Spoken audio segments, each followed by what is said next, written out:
Le 1er janvier 1791, dans son appartement au premier étage d'un immeuble jouxtant la cathédrale de Limoges, Jean d'Espons remit une bûche dans la cheminée.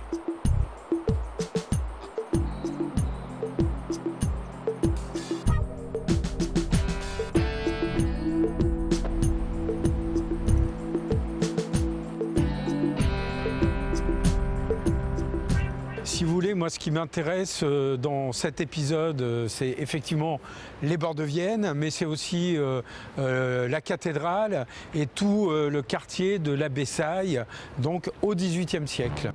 Le lieutenant Mathieu Joannet, cheveux courts, polo Lacoste noir, jean et basket, attendait Léonard Vinoy sur un banc face à la Vienne, au port du Navet. Un endroit où les choses semblaient immuables, près du pont médiéval. La rivière vers laquelle s'abaissaient les branches des saules pleureurs aux feuilles vert tendre était frôlée par les hirondelles et les martinets.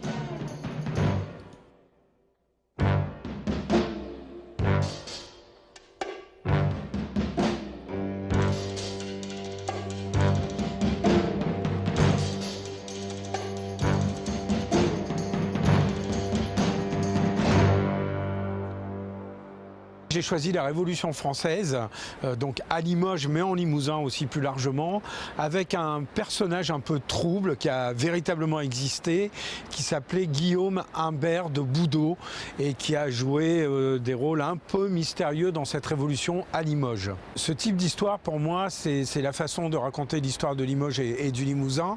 Mon capitaine enquête sur un meurtre. On a trouvé en fait quelqu'un qui a été poignardé sur les bords de Vienne, donc il mène l'enquête avec son adjoint qui s'appelle Mathieu, et à un moment il y aura un rapport entre cet assassinat et cette période révolutionnaire. Ce que j'essaye de faire d'abord, c'est d'alterner la période historique et la période contemporaine pour créer un rythme, et puis qu'il y ait toujours, comme je le disais, un petit rapport entre l'intrigue contemporaine et la période historique sur laquelle avant je me documente beaucoup, je fais beaucoup de recherches, et puis après je laisse un peu voguer l'imagination aussi. Quand on vous suit, totale confiance sur la partie historique, mais sur la partie procédure judiciaire, est-ce que vous avez apporté le même soin? Oui, il a fallu que je recherche un petit peu parce qu'effectivement ce n'est pas ce que je maîtrise le mieux en fait, donc je me suis quand même un petit peu renseigné, et puisque je parle de renseigner, je parle aussi d'ailleurs du renseignement, puisque mon héros Léon Vinoy est aussi un ancien